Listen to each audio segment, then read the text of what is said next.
Hello, I'm Kathryn Laffrey. You're listening to a special crossover edition of The Secrets of Sacred Art with the Secrets of TV and Movies.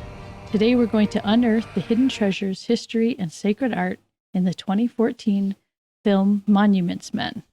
Joining me today is my Secrets of Sacred Art co-host, Alix Murray. Hello, Alix. Howdy, Kathryn. And our first ever guest panelist, multi-show SQPN veteran, Thomas Salerno. Yay. Hey, Thomas. Kathryn. It's good to be here with you guys. All right, Thomas, I got to ask, how many different SQPN shows have you done? Okay. So first I was on Secrets of Movies and TV shows. Then I was part of the reboot of Secrets of Middle-earth, and I still am. I'm the host there most weeks. And if you count Coffee and Comics as a separate show from movies and TV shows, I guess that would make 3. And so I guess this would technically be my fourth show that I'm on. Oh, wait, no. Then there's Secrets of Star Wars. Yeah, I was going to say Secrets of Star Wars. Yeah. So I'm all over the place on Wow. SQPN. So we've got a ways to go, Kathryn. Yeah, that's right. I'm sticking with what we do best. There you go. Yeah. So just so everyone can see all these great episodes, be sure to subscribe to the show on Apple Podcasts, Google Play, Spotify, your favorite podcast app, on the on the StarQuest YouTube channel at youtube.com/StarQuestMedia, where you can watch this show with all the great art. So we record this as a video so that you can see all the art that we're going to talk about today. So a quick Well, that's a review first for me for SQPN, though. First time I'm on video. Interesting. Yeah. First time on video. Everybody gets to see your smiley face. There you go. So let's do a quick wrap up of this movie. I mean, there's like a 1-sentence version, but I'm going to give a little more detail. This movie was released in February of 2014. So actually, it almost was released earlier. So it was like 10 years ago. It's based on the true story of the greatest treasure hunt in history. The Monuments Men is an action drama focused on an unlikely World War II task force of museum directors, curators, and art historians going into Germany to rescue masterpieces and return them to the rightful owners. The Monuments Men found themselves in a race against time to avoid destruction of thousands of years of culture. They would risk their lives to protect and defend mankind's greatest achievements. What a great show. Yes. So I gotta agreed. ask, did anyone ever know this story before this movie came out? I did not. Oh, sorry. Let me let the guest fine. speak. Yes. Yeah. I did know about it before. I hadn't read the book. I only read the book after seeing the movie. But I was vaguely aware of this story just because I'm such a huge World War II buff. And I've watched World War II documentaries on TV since I was young. So I was aware of the large-scale Nazi art thefts and that there was a U.S. Army effort to retrieve them. I didn't know any of the details, though, until seeing the movie and then later reading the book. So, yeah, I did know about the story, but it was really great to find out more about it and to know that there was a book about it that I could read, because that's one of my other hobbies is reading World War II books. Nice. So do you have it on your bookshelf? No, actually, I got it from the library and read it. Okay. I'll probably download it onto my Kindle, though, one of these days. Yeah. I didn't know anything. I was going to say, I didn't know. I probably know more about World War II from my father-in-law's experience. He was a bomber pilot. He flew a Lancaster bomber during World War II, and he's passed away many years. But here, World War II is very much in the consciousness of people in Britain. It really is something that's quite tangible. So I think I've just absorbed a lot just living over here. And obviously you hear about a lot of the extraordinary stories that of just survival and the tenacity of the British people. And but the only thing I knew about Nazi thievery was from Indiana Jones. Yeah, I like that this is kind of a real Indiana Jones story. It is. It really is. Yeah. Yeah, it's And- amazing. And like before we get too deep into it, I will say that there is another book not written by the same author as Monuments Men, but there's another book that focuses specifically on the artifact thefts, like the archaeology artifact thefts. This one I actually have on my bookshelf. It's called The Master Plan, and it's all about the Das Ahnenerbe, which was a section of the SS specifically devoted to basically looting museums and archaeological sites across Europe and in Africa and the Middle East, trying to prove this fictitious baloney about the Aryan race and stuff. And also because some people like Himmler really did believe that some of these artifacts had magic powers and wanted to use them for their own. Like, the more you dig into that stuff, the more it's like truth is stranger than fiction. Like, specifically the high-ranking people in the SS had some of the most bonkers beliefs about this stuff that you could ever imagine. Wow. It's real Indiana Jones stuff. Yeah, I was going to say, I guess this is an example of really being trapped in a very small echo chamber where you can some ideas come out and like nobody goes, that's insane. Yeah, exactly. Yeah. Because you read this stuff and you're like, what? That's insane. Who would ever believe that? Who was not embarrassed enough to say that? Yeah. Right. Yeah. Yeah. Or did they say it and they don't exist anymore? Yeah, exactly. I have to say, though, the first time I saw this movie, I remember seeing all the pieces of art that they showed and went, wait a minute. I learned about that in art class, and they never said anything about this being lost in time and stolen away. And it was just so strange going, wait, I never knew that this had ever left the place that it was originally created for. So I found that fascinating. And then for me, this is probably my way of ranking a really good movie. It's like a 3 tissue box movie. Yeah. It just made me bawl over and over and over again. Yeah. I have to admit, there were some scenes where I was like, I think I'm going to go load the dishwasher now and I'll come back when this is over. I was just thinking about this like about an hour or two before we recorded, but I think this movie is it's a really good movie for people who don't really like World War II films or war films in general, because I know, war films can be pretty intense for some people. But in Monuments Men, there's really only 2 or 3 brief shootouts, and you don't have to see any of the Nazi death camps or any of that stuff. Yeah, yeah. So if you don't like, World War II movies or war films in general, but you like movies with an eclectic cast, and a lot of interesting historical drama, then Monuments Men might be for you, if you're reticent about this genre normally. I think if you like Indiana Jones, yes, the originals, I think you would really like this film, especially because it's based on the true stories, these fascinating events. And not to get too, well, again, before we dive too deeply into it, how close so many treasures were to being lost. Yeah. I mean, we know that there were really, things that were lost, but, when you think about, they were so close. It's amazing.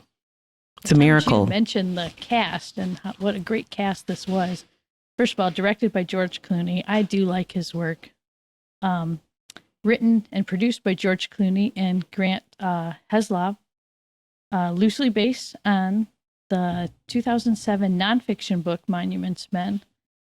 And there's also, that was written by Robert Etzel and Brent Witter.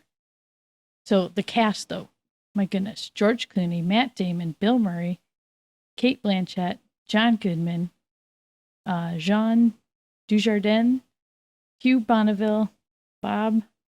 I think I said it right. And Dmitry Leonidas. Leonidas. Leonidas, thank you. Great cast. Yeah. I mean, I love movies like this where you have a big cast where no one has to necessarily be the one star, but all of them together create the essence of like the movie. So what'd you guys think of this casting? Thomas? I just liked, I like that it's an ensemble film. I like that we get to see all these different people. I thought everybody did a great job. I like John Goodman, especially. I like most things he's in, so I was glad to see that. It was interesting to see, Bill Murray in something that's not a straight up comedy, and I think, Matt Damon and George Clooney, of course, were great. And it just felt, it felt like a buddy movie, but with like more than two people, this sort of buddy, sort of team. I liked it. I liked it a lot. I thought all the actors did a tremendous job. And Cate Blanchett, of course, as she was great the in museum this. person. She was great. Yeah. What'd you think, Alix? Well, I love Bill Murray so much. I will most likely, if he's in something, I'll go, okay, I'll give it a go, because I really like him.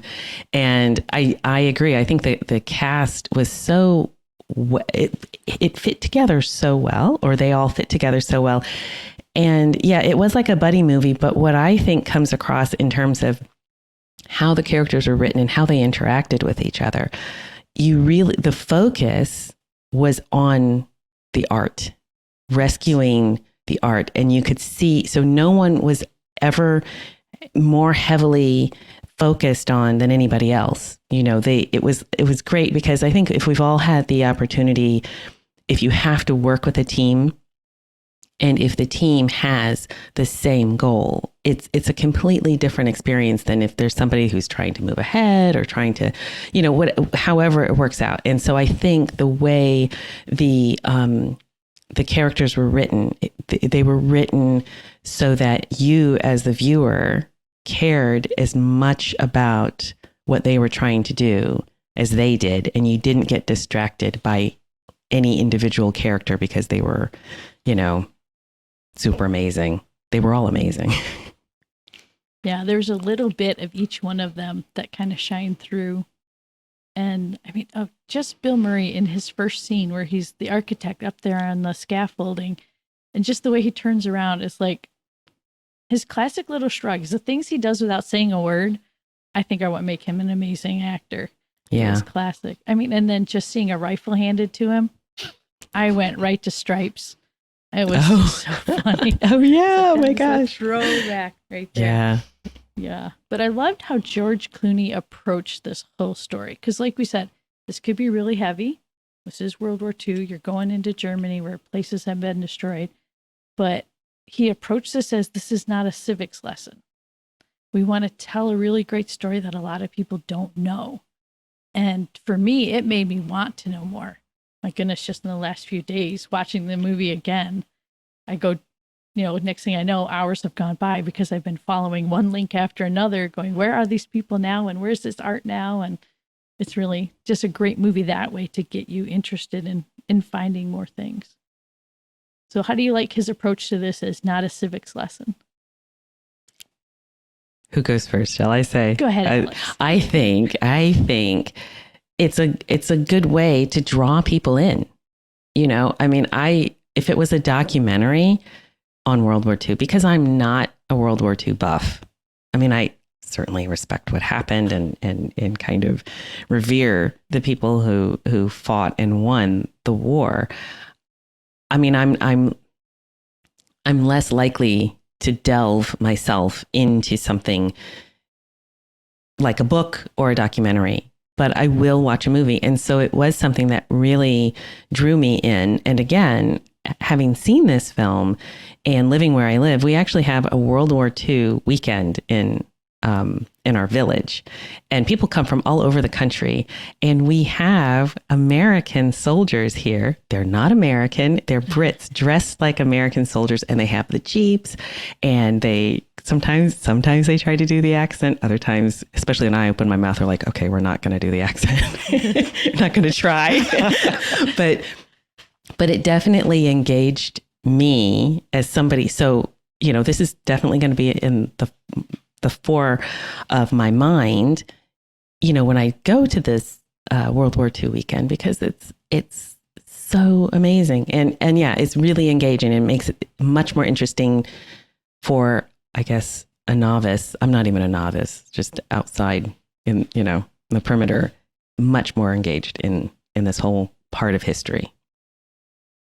Yeah, even as somebody who's read and learned a lot about World War II, and I would never say that I'm an expert in it at all. I know a lot of random facts about it, but I don't have like the deep historical knowledge. So I'm sure that there are historians out there who would pick this movie apart with like everything that is not like super historically accurate.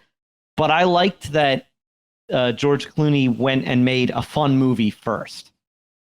That he tried to tell a fun and engaging and entertaining story with characters that you liked, because especially for the casual movie-going audience, that's how you get them interested in history. It has to be an engaging story about cool characters first, and then if people want to go more, they learn more, they can delve into all the historical sources and documentaries and books that there are. I mean, World War II is basically a whole industry, to the point where, there are festivals.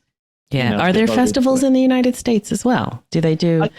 Occasionally. Weekends and things. Okay. I've been to one here where I am on Long Island, where they did a World War II weekend, because they had, there is the Museum of American Armor here on Long Island. And one day they just decided to roll into the, it was such a funny mashup of time periods, because they decided to hold the World War II weekend at the American Revolution Village.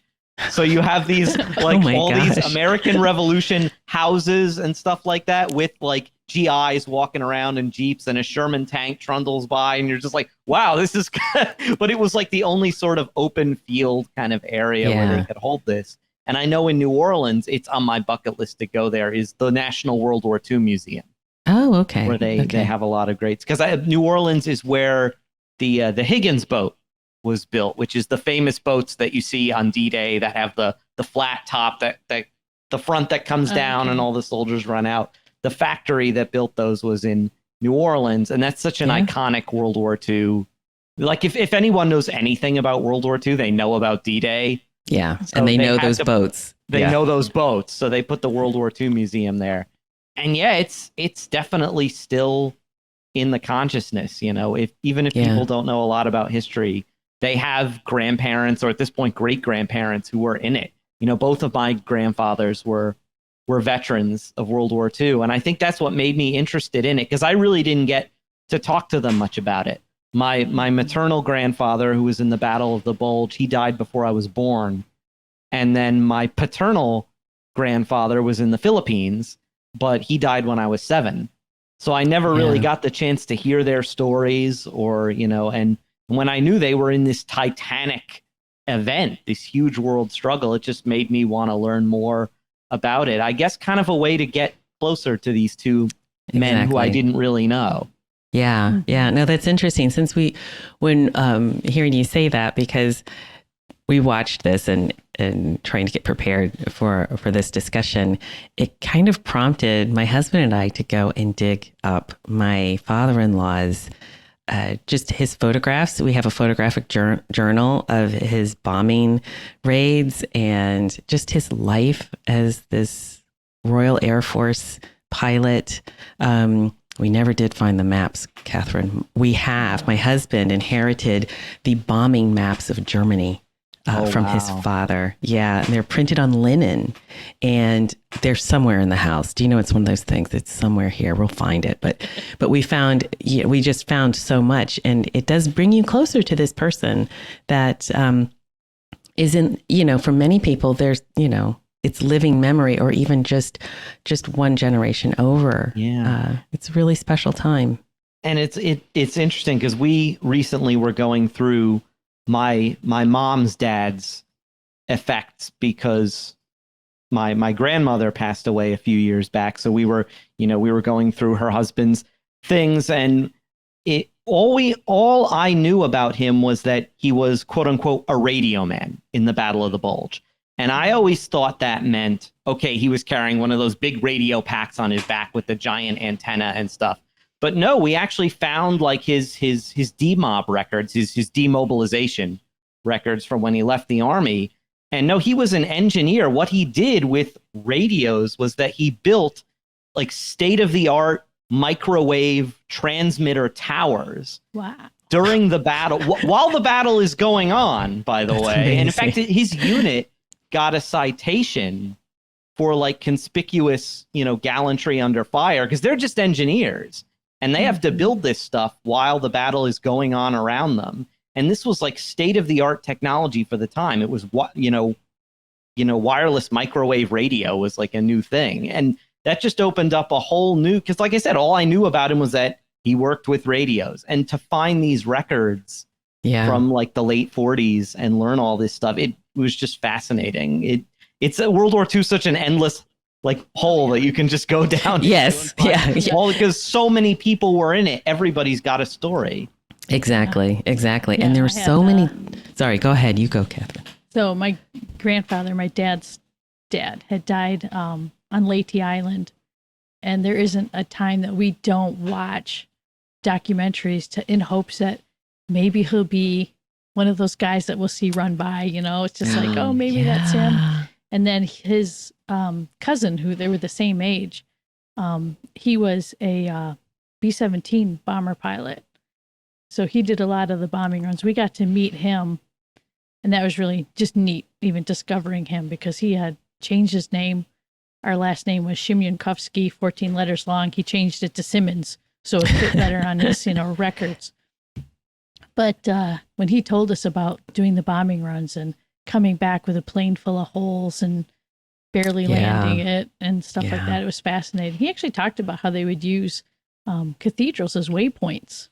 So they purposely wouldn't bomb the cathedral so they'd be able to find their way around. No fancy GPS back then. That's true. So, yeah. Thank goodness. I did find a neat little artifact I wanted to share. Oh, okay. So this was from the New Charlotte News back in 1944. And I just love this map because it kind of sets us to understand where all the battle lines were converging. You have the Russian line coming in and from the east, and you've got the Americans coming in from the south with the Brits and also kind of from the north. And just watching those lines push as they're all working in toward Berlin and trying to get all of this under control. Yeah. And at this point, you can tell Germany's finished because they're surrounded.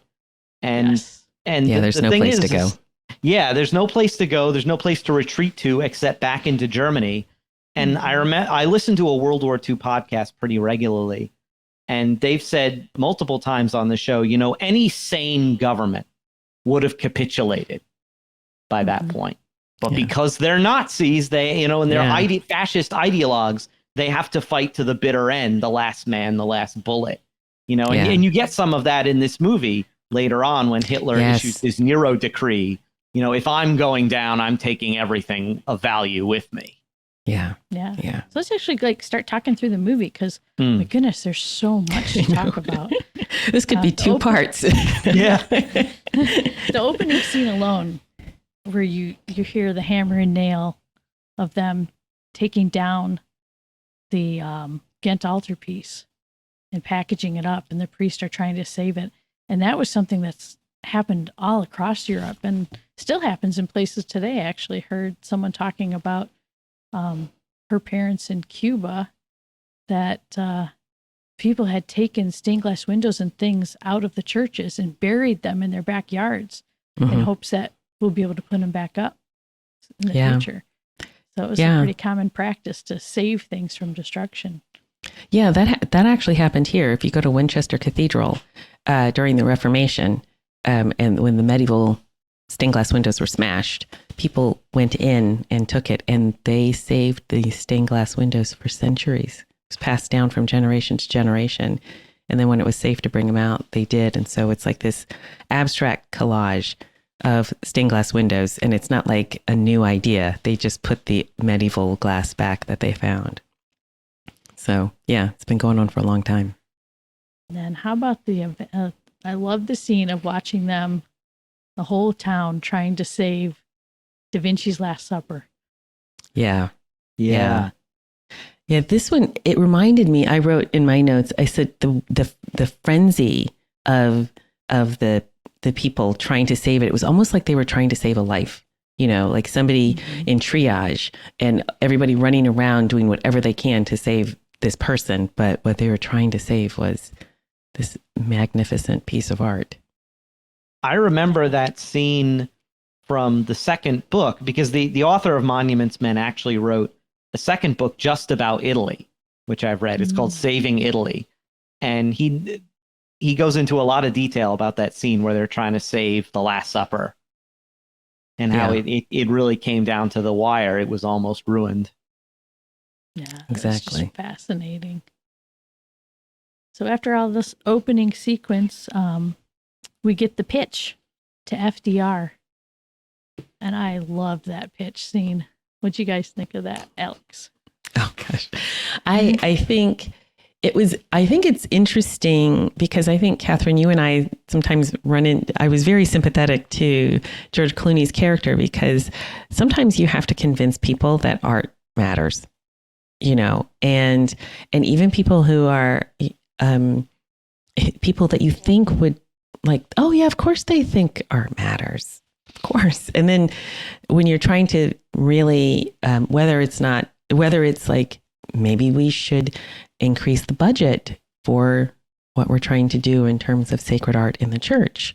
And why would we do that? Why, this is on sale or this is much, and to try to convince people that art is part of what makes us human. And I speak as someone who loves animals and think that animals do some pretty interesting things, but this is something that is unique to the human animal, and it really does matter, and it has mattered ever since there have been human beings. We've always created art, and so I really, my heart was beating listening to the pitch because I know the answer was yes, but at the time it's kind of like, why do I have to convince you of this? Look at what happened to, oh gosh, what is the name of the Benedictine abbey that was destroyed? Monte Cassino. Yeah. And you think, look at this, look at what the Allied bombs did. Can we do something about this? And they were kind of like, what? It was It's even worse when you learn that they weren't even sure there were Germans in the monastery, but they decided to destroy it anyway on the off chance the Germans were there. And you think, wow. Yeah. There was one line in the pitch that I thought was interesting, and I'm curious to hear what both of you have to say, where he's making the pitch and he says that the Ghent altarpiece is the defining monument of the Catholic faith.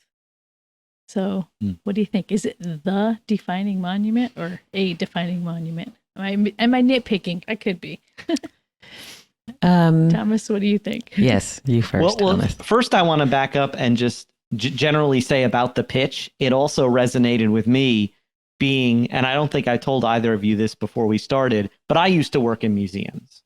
Not art museums. I worked in natural history museums for my current job. And it's a very similar thing, though, trying to convince people with money that artifacts matter, that fossils matter. This science, matters. We learn about our world and about human history.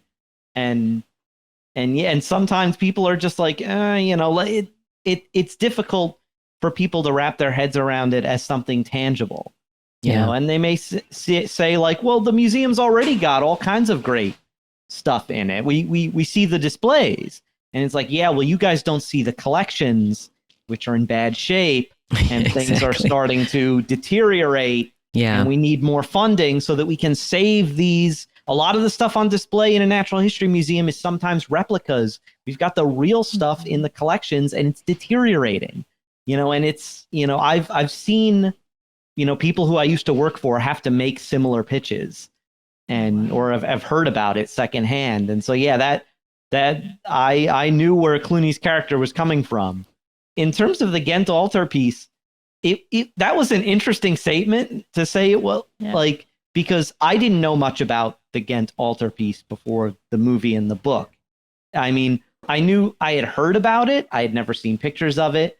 And so I'm like, is that like the defining monument of the Catholic Church? Maybe in earlier centuries, maybe. But like, you think nowadays, you think of the Sistine Chapel or St. Peter's or something like that. I mean, I'm not the art history expert. So, but it just seemed like an odd, it definitely is, I think, a glory of our Catholic heritage. It is a beauty, like, I didn't know it was that big before seeing the Ghent altarpiece, before seeing the movie. Yeah. Yeah. I think even though I think the Ghent altarpiece is achingly beautiful, and if that is just a little glimpse of heaven, then I'm all in, you know. I mean, it's just extraordinary. And I think maybe, but I wouldn't say it's the defining piece of art in the Catholic world. There are just so many movements within the Catholic world in terms of art that are defining, you know. Catholic art defined Europe for hundreds of years. So how do you pick one thing? But I think he was probably referring to the artist himself, or the two artists, the two brothers, the Van Eyck brothers. So I just wonder if that was because Jan van Eyck did paint some pretty extraordinary, you know, he was extraordinary in terms of his talent as an artist. And there are many, many pieces of his art. Well, there aren't that many that exist, but that anymore. But so I just wonder if he was maybe more referring to the artist than Catholic art. Yeah. I don't know. I'd say for me, it's like, it's defining probably in a sense that people don't think about.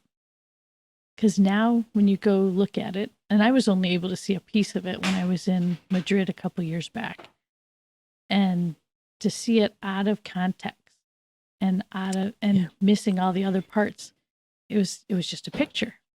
Yeah. But when you actually, and if you ever can, actually see it being used for what it was made for, to know that when the priest elevates the Eucharist and says, you know, Ecce Agnus Dei, and it's right in front of the Lamb of God in the painting, and it's like everything should just go click. Oh, this is what this is all about. You know, it all makes more sense that way.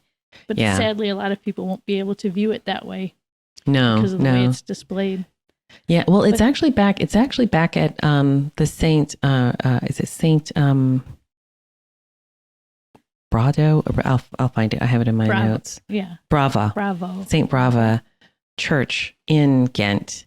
I don't know if it's. It's not with an altar anymore. Yeah. See that, and that's when the you sad thing. It's in a glass box. Yeah, and I can understand why, but at the other side of it is, it's actually, because it is sacred art, it is meant to be interactive. It's not meant to be static and viewed in kind of an objective way. It's supposed to be something that you interact about with. It so much, we got to look at some pictures. Yeah, yeah. Okay, so here is what the altarpiece looks like when it's closed. So you have the Annunciation that's across the upper four, or the midway four panels. And then you have on either side of the bottom four panels are the two contributors. Yeah, the two patrons. Yeah. The patrons, thank you. Yeah. So Alex, you have the name of the patrons for us? Do I? Oops, I didn't mean to change that. That's what it looks like open. Let's go back to the closed. There we go. I think I do. Oh, yes. Jokudus Vidge and his wife Lisbeta. And he was a merchant, so he was a very wealthy merchant. And I also want to mention, if you look at the top, the three arches, those are the prophets of the Old Testament, and they are foreshadowing or foretelling of the Annunciation in the middle. And I'm not quite sure who the two statues are at the middle bottom. Well, we will be doing a deep dive on this in a later That's true. episode of Sorry. Secret of Sacred Art. So Sorry. teaser for now. Yes, lots of teasers about this one. So yes, and then here it when is it's open. Opened up, you get this beautiful view. In the lower central rectangular portion, you have, say it again, Alex. It's not the mystical supper. It's, The adoration of the mystical lamb. that's it. Yeah. Yeah. And then around it, we have a couple of different items. So, Alex, you want to give us a little tidbits of here and there what we have? Okay, so I'm just looking. So on either side, on either side, at the top far sides, you have Adam and Eve, and as you come in, and you can look at the top on each one. Here I'm pointing like it's in my house. If only. You have the first murder is above Adam, and I believe. So the murder of Abel. I can't quite make out what's on above Eve, but so that's like the down. Adam is the offering, and above Eve is the murder. Okay, so there you go. So you can see they juxtapose one another, and as Adam and Eve also are opposite of one another, and then as you move in to the main panel, you have Our Lady on the left, and you have, who would be on the right in the green, Kathryn? That is St. John the Baptist. That's okay. Okay, that's what I thought, but he was you not. You can tell from his hairy shirt. That's true. But you know what? I'm so used to him holding a lamb, but then of course he's pointing to the middle, to the lamb, and of course the if you go to the bottom panel with the adoration of the mystical lamb, the lamb is directly underneath Christ. And some people, there was a debate like, who is this? Because it could be the Father, because he's wearing a tiered hat, like God the Father is often depicted in paintings. I don't know kind of what the whole position in Europe at this time of depicting God the Father. I know in the Baroque period, they started depicting God the Father, but for a long time, he wasn't depicted in sacred art. It was only God the Son. And I think it is definitely God the Son, because if you look at the face of Adam and the face of Christ, it's the same man. And if you look at Eve and the Blessed Mother, it's the same woman. So it's the new Adam and the new Eve. Nice. Yeah. All right. Okay. Save some for the next episode. I know. Okay. Sorry. Okay. So back to the movie. Yeah, I was going to say, can I just say one other thing? Well, maybe this is part of it. This is part of the movie. Bill Murray said that the Ghent altarpiece was the most desired piece of artwork in history. And I think he's referring to the fact that it has been the victim of the most thefts and attempted thievery in the history of art. So it has been not an easy piece to steal. I know. But do you know what? The people who've stolen it are people like Napoleon and Hitler. So it's not like, a couple of guys going in, dressed all in black with, little masks over their face. These are like major, it was considered, spoils of war. It was very much coveted. I think maybe, again, going back to what George Clooney said, when you think about the people who were trying to steal it, none of them were good Catholics. They actually were, stridently anti-Catholic. And so it could have been like, capturing the flag kind of thing on the Catholic Church. I don't know. Mm-hmm. And it's interesting to see how large pieces are made, in the fact that you can see the way that they took it apart to try to steal it, bury it. And all that.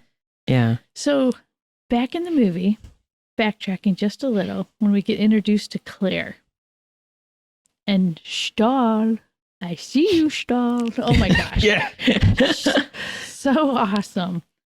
I just loved her character in this, just how strong she was and just quietly doing her job and her little cohort and spitting in the champagne glass. That was so gross. I'm sorry. Even if I didn't like somebody, I don't think I could do that. So with museum experience, Thomas, have you ever had big people come through looking for collection pieces? And you've never spit in a champagne glass. No, we've had big people come through who we expected would make a generous donation to the museum, but not would steal stuff. In fact, it's interesting. When I had my last museum job, part of what I was doing was actually repatriation of human remains. Because in the previous century, anthropology was sometimes kind of no better than grave robbing. And that's true. A lot of indigenous people's patrimony, including the bodies of their ancestors, were simply dug up and taken by European explorers without their permission. And especially here in the United States, there are laws saying that if a Native American tribe requests its remains back, we have to give them back. And part of what I was doing is that we had arrangements with certain tribes where we could make electronic CT scans of human remains. So we would still have very detailed records of these specimens for scientific purposes, because CT technology, especially micro CT, is so sophisticated now that it's like having the object, just as a 3D model. And we would do that before repatriating the remains to, their rightful owners. So it's kind of like the opposite of what's going on here, and when that first scene in the museum, as soon as I saw the big guy in the blue coat, I'm like, Ermengarring. I know that shade of egg blue coat. Yeah. There's only one Nazi who wears a coat like that, and it's Ermengarring. And he was one of the people really behind this whole art theft. And for him, it was personal. He wanted to hang them in his house. He wanted to give them to his wife, his second wife, really, and have these hang in his mansion, Goering was really kind of a Jabba the Hutt type figure, not just because of his size, but because of his extravagant, opulent lifestyle. Yeah. And I think he fancied himself quite a sophisticated. Yes. He thought he was a sophisticate when a lot of people who knew him just thought he was a bore and not very sophisticated at all. Yeah. So wait, if he's Jabba the Hutt, does that make Hitler Thrawn? No. No. Because Hitler is not a military genius. That's true. Thank goodness. Thrawn is more like Rommel. Oh, there you go. Yeah. But Hitler is more like oh gosh, I can't remember his name, and I know. I can't remember his name in Darth Vader's right-hand man. Super skinny. Oh, Maximilian Veers? No, I think you're thinking of. Now I can't even remember. I know. We'll get it. We'll figure it out. 3:00 this morning, I'll remember it. Yeah. Yeah. I'll be sure to text you. But yeah, you could just see the cold, quiet fury in Cate Blanchett's character's face while all this is going on, because she knows she can't really do much about it. She can't stop it from happening. She can only kind of as it's revealed later, she's been tracking where all these objects go. Yeah. Mm-hmm. But, it's terrible because even though, she doesn't want any of this to happen, there's nothing she could do about it. As soon as Paris liberated, she gets imprisoned as a collaborator. Yeah. Yeah. Yeah. Well, it's funny. The one time she did try to stop it from happening was when Stahl calls her out on it and says, your brother's been killed. And guess what we found he had? The art. And how would he know where the art is? I thought, wow. Yeah. That was a chilling moment watching her kind of under his, questioning. But it also shows her self-control. And this is how she was able to do what she did for such a long time. Because, of course, the real Claire spoke fluent German, but she didn't let them know that. That's how she was able to get all of this information. She was happy to let them think she was, didn't understand things. Because it's a bit tricky. If you can understand a language, you don't want to give that information away all the time. And so the fact that she had the self-discipline and the self-control to constantly not respond if they said something to her, because I would imagine that they would say things like, oh, is she listening? Does she understand? And to not respond to that. And so her reaction or lack thereof when she found out that her brother was killed and that his body was dumped in the Seine, that is that would devastate anybody, but she held it together. So that to me was a real insight to what a strong and savvy spy she was. When sticking with her storyline, when James finally gets to her after his adventures across Paris and being told over and over again to stop speaking French, which I can relate to. I will speak no other language but barely Michigander. But I felt like the second or third time I watched it, something really stuck out with me. And that was when she was trying to see if she could trust James. Who's to say you're not just some other museum guy trying to take all of our stuff? Yeah, you're from the Met. Yeah, you're from the Met. But I think in a way, it bothered me at first that she was flirting so much with him knowing he was married. But then I'm like, wait a minute. She's doing this in a way almost to test him. Is he going to be like every other guy and go along with the flirting? Or is he going to be a man who's true? And if he's true to his vocation as a married man, he'll be true to the art. And it wasn't until I think she saw that in him that she brought out her book where she said, this is my life. So I thought that was an interesting way to see that the relationship change. Yeah. And I think also with her greatest power was the fact that she was dismissed by the Nazis. That was her greatest strength, because she could move around and do things, and they would never, they never knew that she spat in their champagne. I don't know. He looked like he liked the taste. Like he's so icky pooky. Yeah, I just. But no, it was, and also if you remember, she saw. Not that this is giving too much away with the film. When he found just a very simple, not a famous piece of art, when they finally did find a lot of the possessions of the Jewish people who had been imprisoned or killed, most likely. And he found where this portrait belonged it was just a woman. And he found the flat where they were in. And I think that was also a turning point for her, where she thought, okay, this man is different. He's not just somebody else coming in to loot. It could be anybody. But he was a man of integrity. And we know that not all the Allies were interested in returning the art, because we have the Soviets also in this movie who are going to do exactly just what the Nazis did and steal it all as, war booty, because they felt they were, like they say in the movie, they have 20 million dead. And so they feel they're owed something, they're owed the spoils as sort of revenge loot. Yeah. Retribution. Retribution. Exactly. Yeah.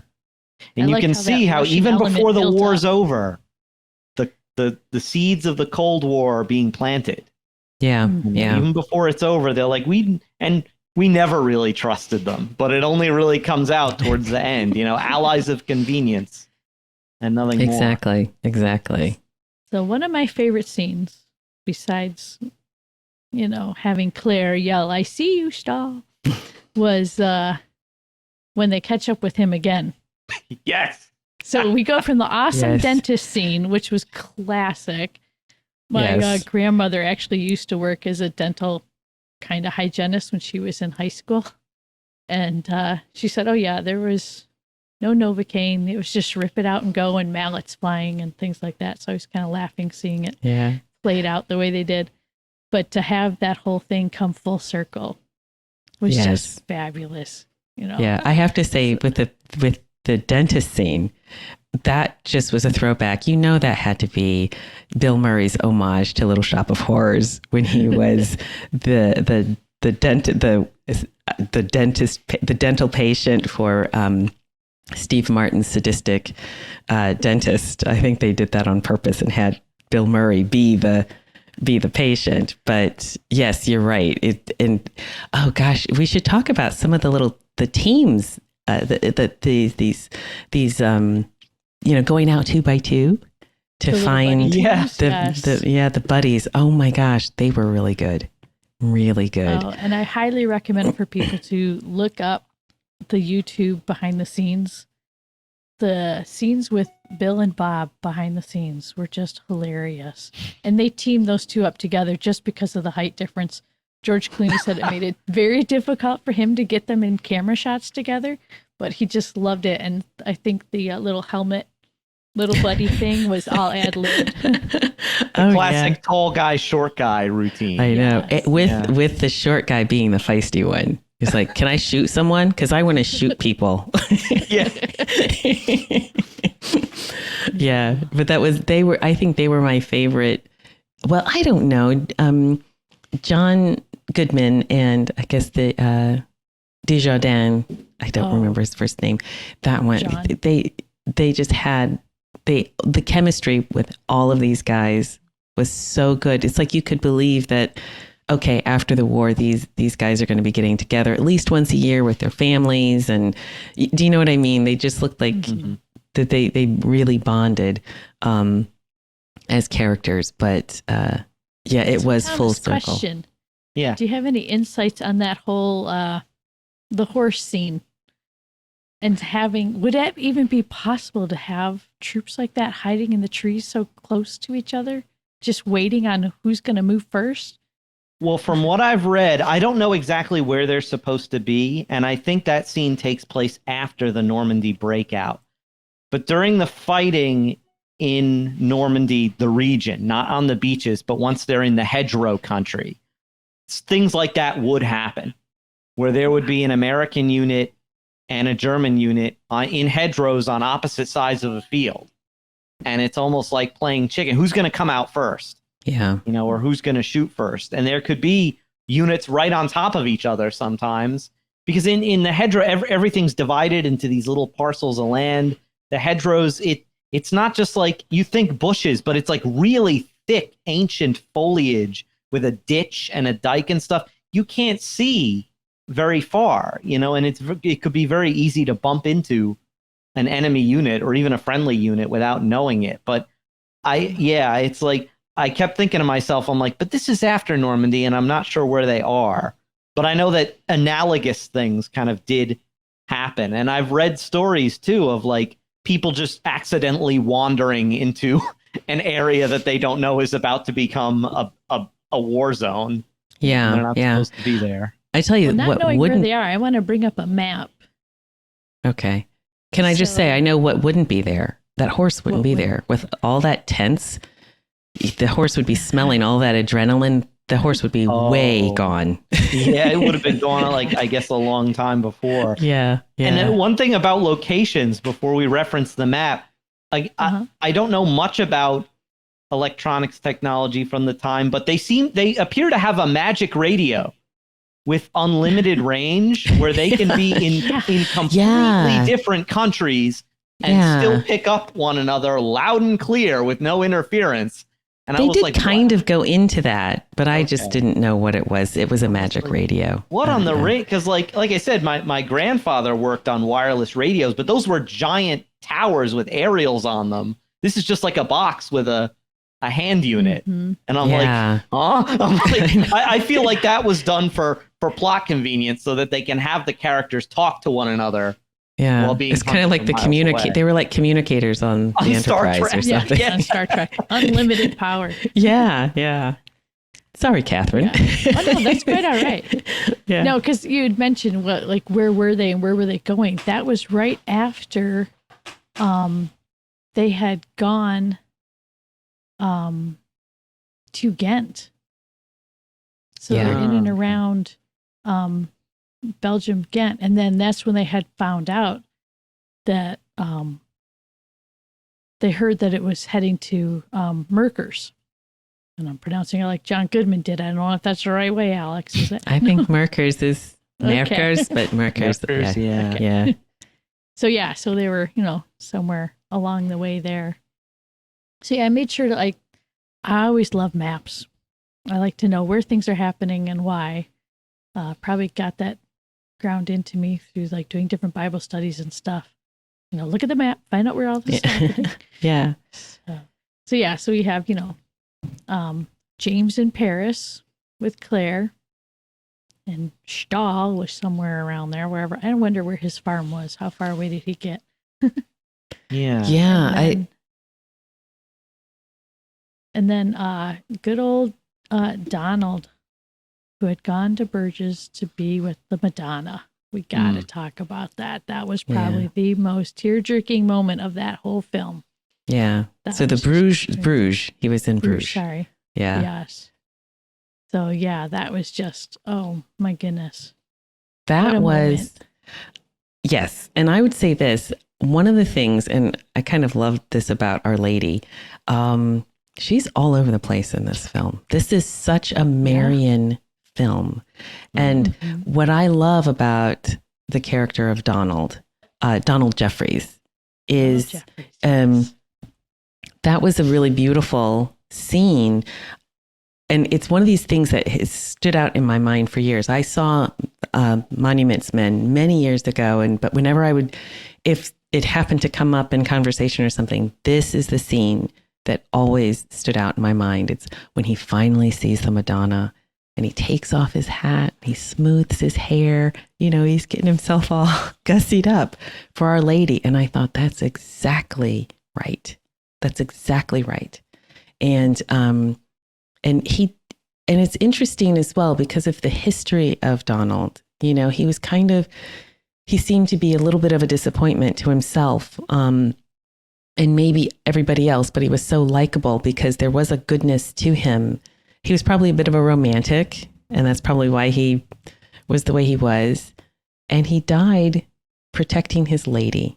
And I just think that was beautiful. And I just think when he's there, because they did take it, they did, the statue of the Madonna was taken by the Nazis, and he sat there dying, knowing that, kind of like Boromir, when Merry and Pippin were taken away and he was dying.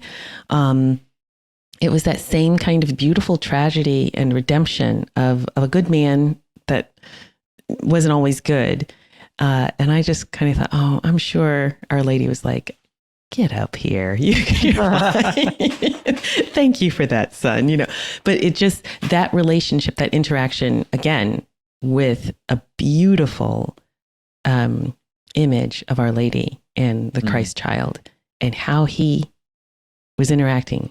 It wasn't just a block of marble. This was an interaction with something living, something beautiful.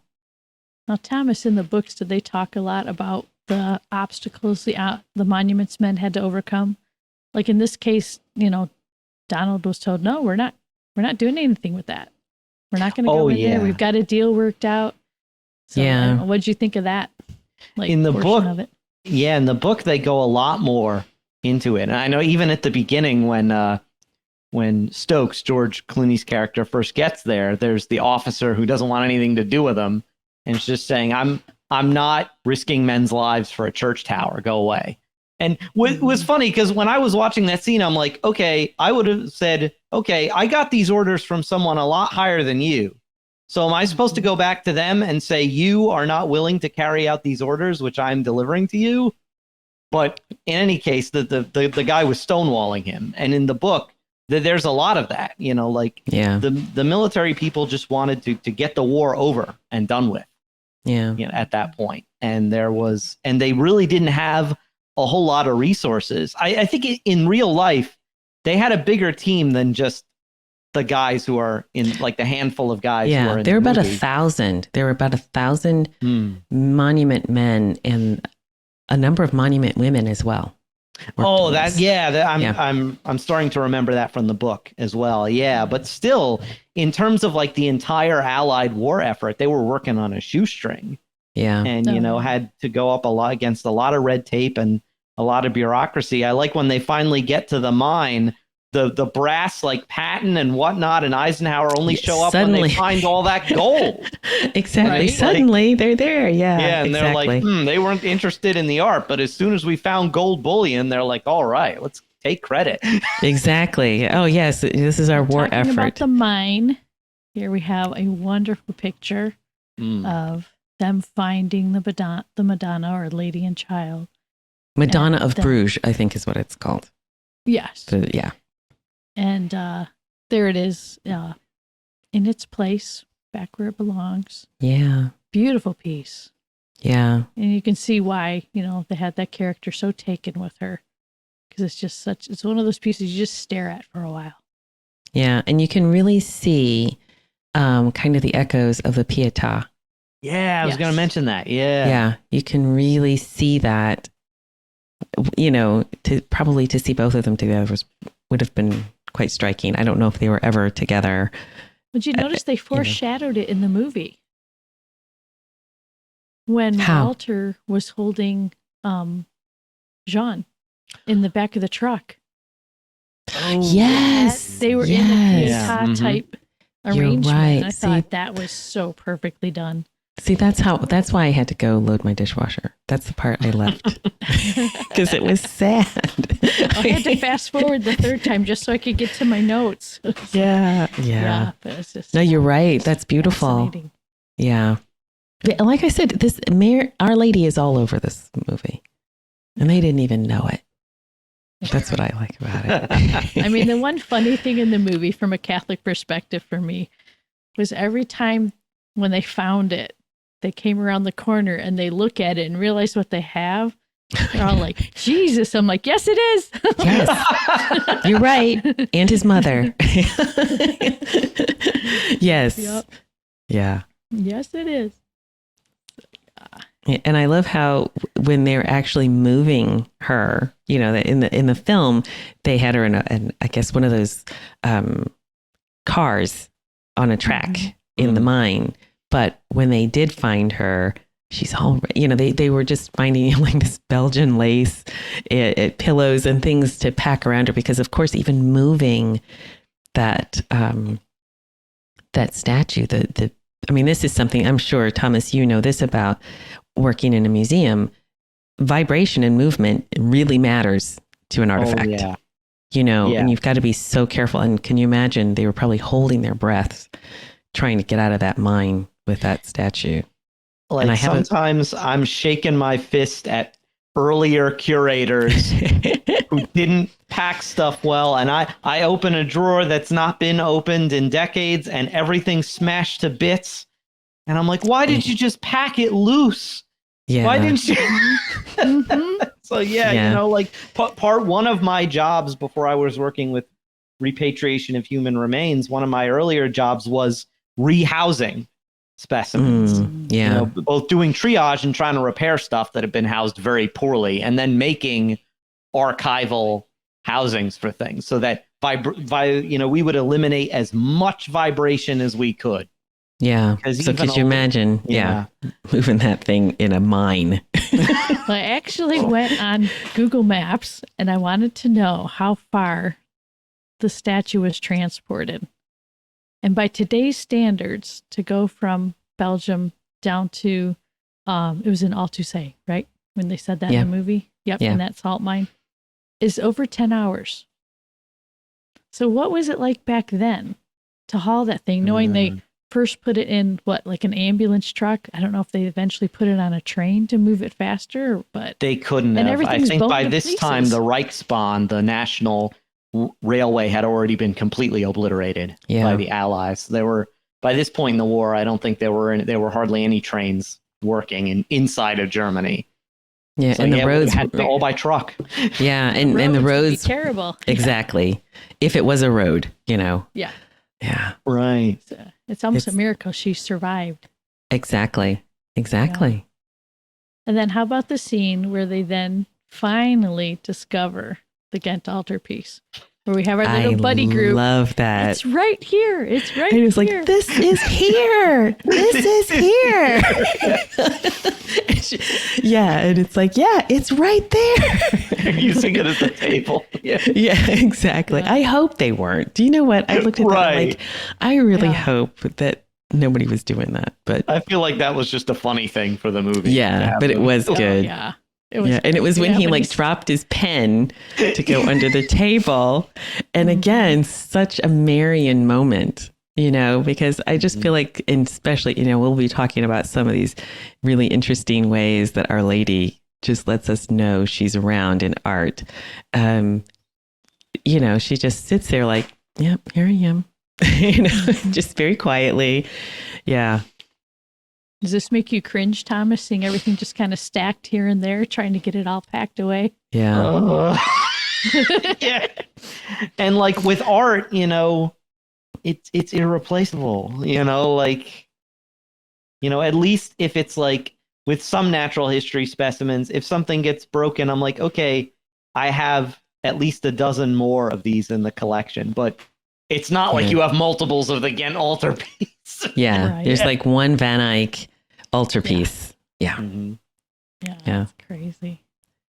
So were there Now- any other moments that you guys really loved from the movie that you just made your day just to see, or a quote or anything that stuck with you? I have one thing from the beginning that I was very impressed with in terms of detail. So when they showed the face of the lamb on the from the Adoration of the Lamb altarpiece, it was the pre-restoration image of the lamb, not the post. So it was restored, I think in 2000. I think it was finished. It had been finished being restored in let me just check it, like 2012 to 2016. They did restoration work on it. And I the have face, a picture. yeah, the face of the lamb looks very different. So yeah, so like the one on the left, that is the pre-restoration lamb. And then the one on the right is what Van Eyck made it, painted it originally. And if you notice, the one on the left, it looks much more lamb-like. It looks much more like an ungulate with the eyes on the side. And the one on the right, the eyes are very much forward. And there's a reason for all that, but we're not going to talk about it now. We're going to talk about it when we talk about the Ghent. Yeah. Yeah. So the fact that they did that detail, I was impressed, you know, because I don't know how many people do know that, and that it had been covered up probably around the Reformation. This happened. And yeah, and it was at risk during the Reformation and also during the French Revolution, believe it or not. Again, you know, the people who were trying to steal it and maim it, they weren't friends of the Catholic Church, that's for sure. But they did alter I have it. to say, if I ever paint anything that's noteworthy enough to be around for a couple hundred years, I would totally cringe if someone painted over it completely differently. Yeah. Exactly. Really? Can you not see how it used to look? I know, You but need to touch it up. Keep it the same. do you know what I think? There's a reason why they changed it so much, you know, to make it look more animal-like. Yeah. But anyway, but as I said, I really respected that level of detail that they had in the film. They didn't have to do that at all, and it definitely wasn't a civics lesson. No, yeah. In terms of things that I noticed, like the World War II geek in me was finding all these very interesting little things that I liked that maybe other people wouldn't notice. Notice that the little vehicle that they drive around in is not a Jeep. That is actually a Kubelwagen. It's essentially the German equivalent of the Jeep. And one that they said, oh, we've got a ride now or something. Yeah, like that we've got one. a ride Oh, now. okay. And you can see how they've painted the American star on the side, and you can tell it's not official because it's kind of lopsided. Okay. They painted it so that they wouldn't be, so that there wouldn't be any friendly fire incidents. But like all they could get was this captured German vehicle. Yeah. So they didn't have a Jeep. They had the Kubelwagen instead. The scene where they have to take out the sniper, incidents like that did happen. By this point in the war, there were Hitler Youth. Yeah. And quite a few of them fighting on the front lines, because Germany had essentially run out of men. And they're down to, sending, preteens to go and fight, or old men from the Volkssturm. Yeah. Yeah. And so, like, things like that would happen. I like that the kid's just dragged up by the scruff of his shirt and just thrown with a bunch of other kids. Yeah. Yeah. Well, and also the reaction was like a dad, like, what are you doing? What are you doing out here? Yeah. Yeah, exactly. No, my German teacher in high school, she grew up under Hitler's Reich, and her, she had some really interesting stories from like the German perspective. And of course, they were being told all kinds of propaganda, the civilians in Germany. And her father, who had lost his arm in World War I, and her 12-year-old brother were drafted. And her grandmother said, "We are not winning this war." And she's like, "How do you know?" And she's like, "You do not draft one-armed old men and boys if you're winning." Right. Yeah. And he never went to the front line. They were due to go to the front line, but his commanding officer, when he got the orders, it was towards the end of the war. He turned to his troop, I guess, and said, I think the oldest ones were like 14 down to like 12, 13, 14 years old. And he said, "Do any of you know how to get home?" And they all raised their hands, and he said, "Go." And he just let him. He's like, "There's no way we're losing this war." So it's quite. So when I saw that, I actually thought about my my German teacher's brother. Like, that could have been him. And what a different history their family would have had. I know. Yeah. Oh, and one more thing I noticed was, Hitler liked his little models of stuff. He did. Because he had his chief architect was a guy called Albert Speer. And after the war, he tried to say, "Oh, I was just the architect." But actually, he had a much more influential role in the Nazi government. He started out as an architect, but he was basically made in charge of like munitions production by the end of it. But he built those little mock-up cities for Hitler of how he was going to rebuild the cities after the war. He had one of Berlin, which they were going to rename Germania, and have all these ridiculous monuments and stuff. And Linz, which is a city not far from where Hitler grew up in Austria, he was going to rebuild and build that giant the Führer Museum, where he was going to put all this looted art. And he would spend hours just staring at it.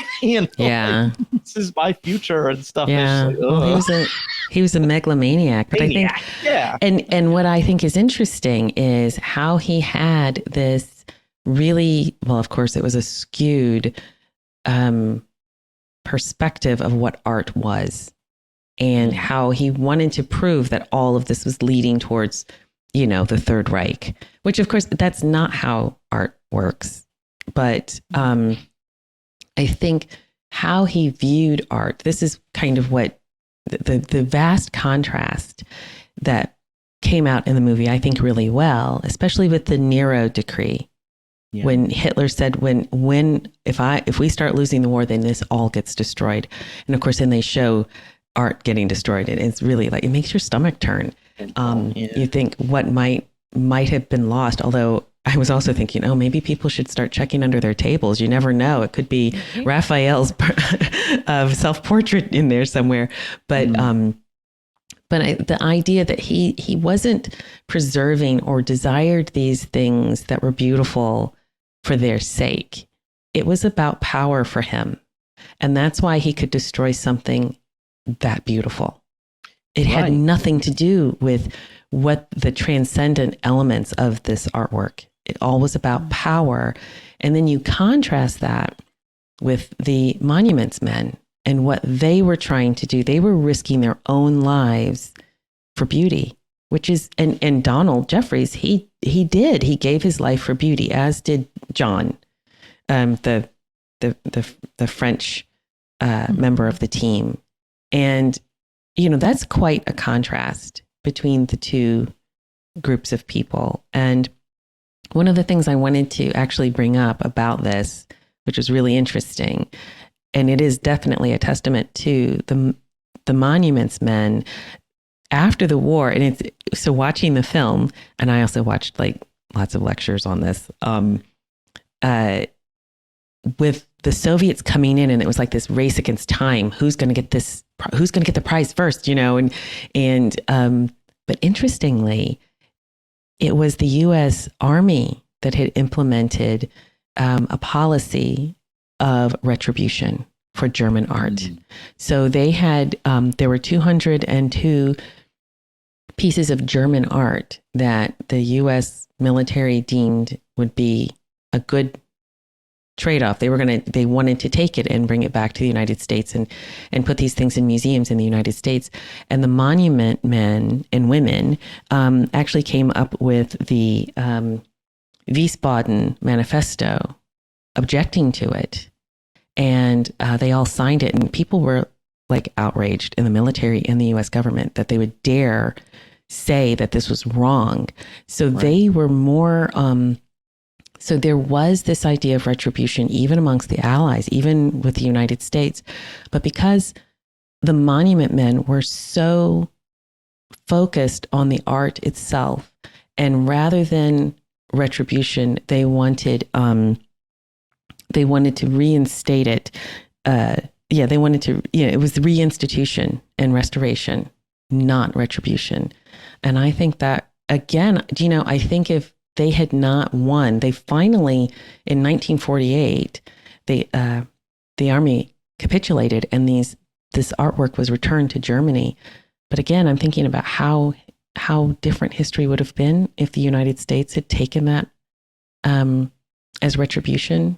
What would the Cold War and just things, history have been like after that? And their argument was, you're no better than the Nazis if you take this. Right. Yeah. Yeah. So, and I've been reading recently a lot of journalism that was written at the time, World War II, opinion pieces.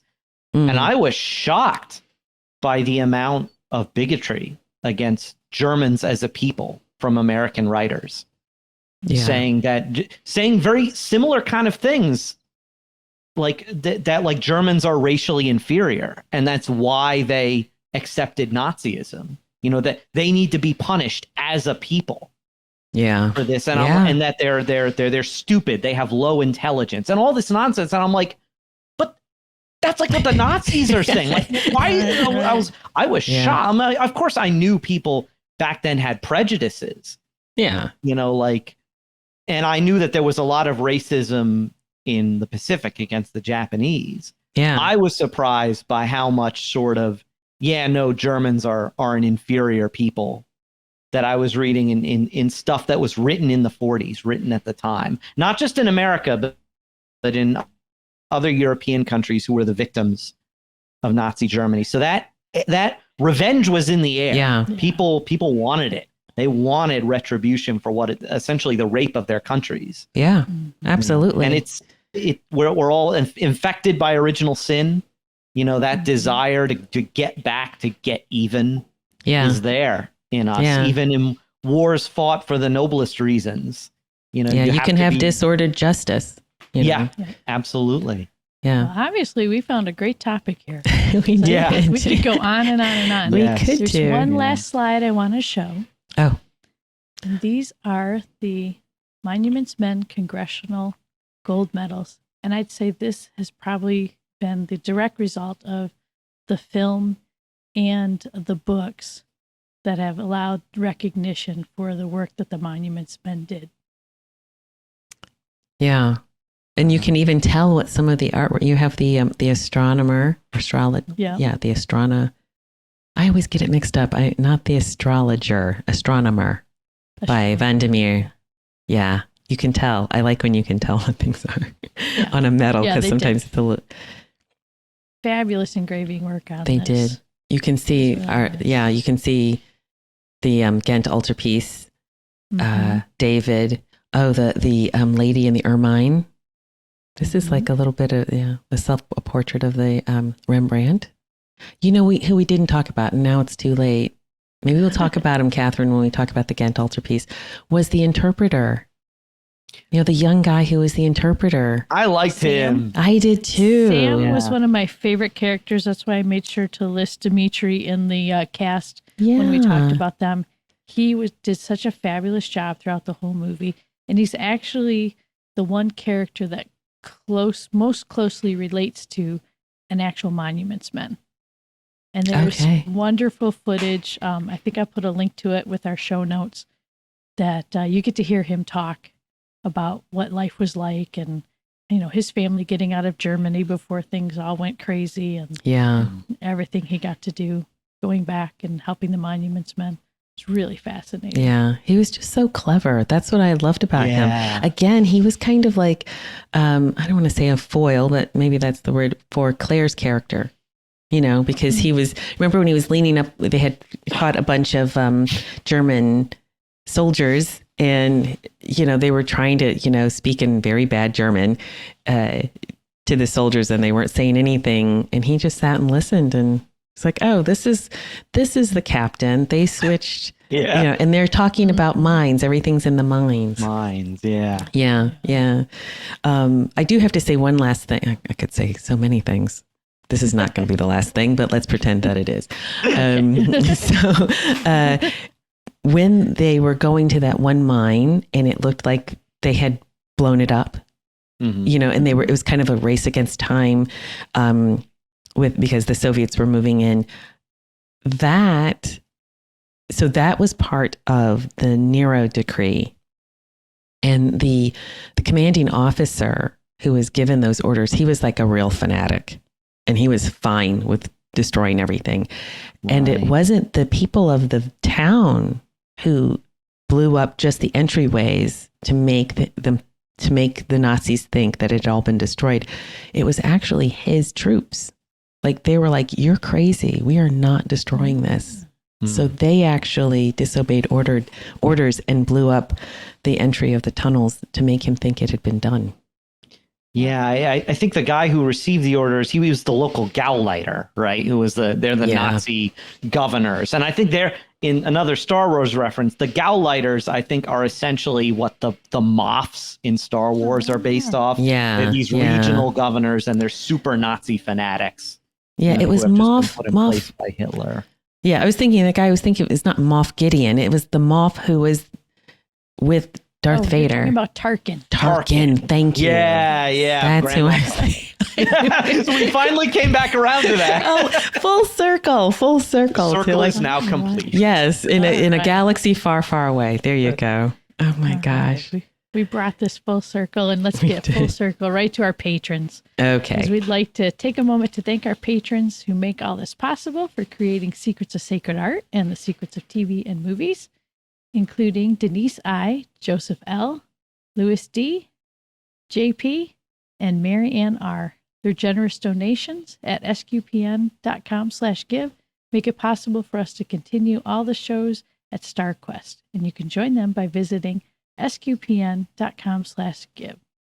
So this marks the end of our first season of Secrets of Sacred Art. Alix and I will be going on a brief hiatus, and we're going to record a bunch of more episodes to unearth more hidden treasures in history and deeper meanings. There's so much out there to explore.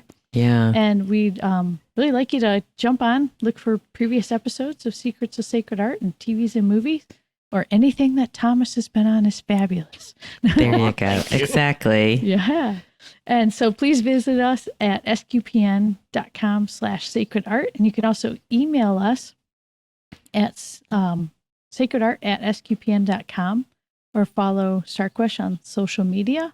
We have Facebook at StarQuest or Facebook.com StarQuest/StarQuest Media. Twitter X, whatever it's called now, and join our Discord community. That's the easiest, most fun way. So please jump in at sqpn.com/Discord. We would love to, for future episodes, have you tell us if maybe your church, your parish, or diocese has some hidden treasure, maybe something that was rescued from war. we would love to hear about it so we can do fascinating episodes about finding these treasures. Yeah. And I'd And like check to your thank- dining tables. Yes, flip your dining Yeah. table over, please. Yeah. Although when we were little, we used to color on my grandma's bottom side of her dining table, and we were all Yeah. sad nobody saved it for the future reference. But Thomas, I'd like to thank you for joining us on our little special crossover event here. Well, thank you. This was great. Thank you so much. Yeah, it was a lot of fun. And as I said, it was really lovely meeting you. Thank you. No. You as well. And Alix, great way to wrap thank- up the first season, right? I know. Oh my gosh. Wow. And like we Yeah. always say on Secrets of Sacred Art, we hope you find something beautiful. Take care. Bye-bye. Bye.